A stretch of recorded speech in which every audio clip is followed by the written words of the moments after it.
पूर्व रक्षा प्रमुख general M Naravane की किताब 4 स्टार्स ऑफ डेस्टिनी के बारे में तो आप लोग जान ही रहे होंगे।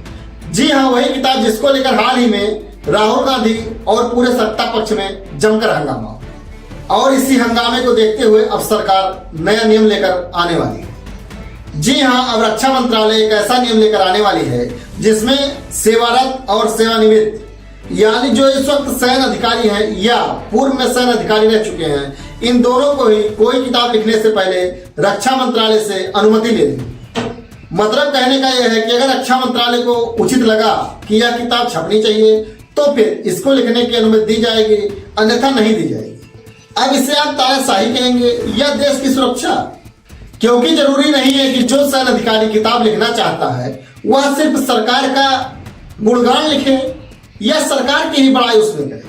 अब आप श्री नरवणे जी की किताब को ही देख लीजिए, जिसमें उन्होंने बहुत ही संवेदनशील लेकिन अति महत्वपूर्ण मुद्दों पर प्रकाश डाला है। अभी यह नियम नहीं है, फिर भी इस किताब को प्रकाशन की अनुमति नहीं दी गई है। और अगर कहीं यह नियम लागू हो गया कि किसी भी सेना प्रमुख को किताब लिखने से पहले रक्षा मंत्रालय से संपर्क करना होगा और उनसे परमिट लेना होगा, तब तो यह 100% पक्का था कि यह किताब लिखी ही नहीं जाती।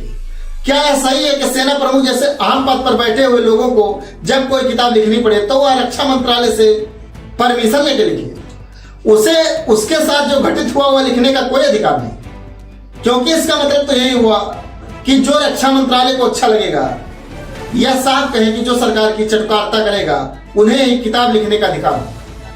मतलब आगे से जो रक्षा प्रमुख लोग किताब लिखेंगे उसमें वो सरकार की बड़ाई करें, तभी वह किताब लिखने का परमिशन पाएंगे, अन्यथा वो परमिशन नहीं पाएंगे। और अगर ऐसा नहीं है तो फिर नरवणे जी की किताब के प्रकाशन पर रोक क्यों लगा है? आप उस किताब को प्रकाशित क्यों नहीं होने दे रहे? यानी उन्होंने उस वक्त की सच्चाई लिखी और यह कहने की हिम्मत की कि सरकार को उस वक्त जो फैसला लेना चाहिए था उन्होंने वह नहीं लिया, तो आपने किताब के प्रकाशन पर रोक लगा दिया।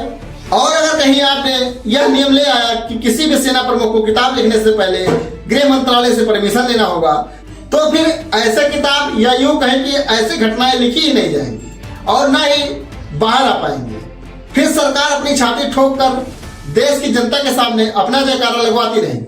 नरवणे जी के इस किताब को लेकर हुए विवाद के बाद सरकार को इस पर एक क्लेरिफाइड नोट देना चाहिए था। उन्होंने क्लियरेंस देने के बजाय ऐसी घटनाएं ही ना हो इस पर ज्यादा फोकस किया।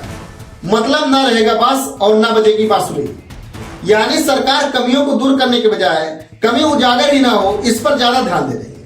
आपके हिसाब से सही और गलत क्या है कमेंट बॉक्स में जरूर बताएं, और अगर वीडियो पसंद आया है तो वीडियो को लाइक करके शेयर जरूर करें, और हाँ, इस चैनल को सब्सक्राइब करके बेल आइकन जरूर प्रेस करें। आपसे मिलते हैं जल्दी किसी और वीडियो में, तब तक के लिए जय हिंद।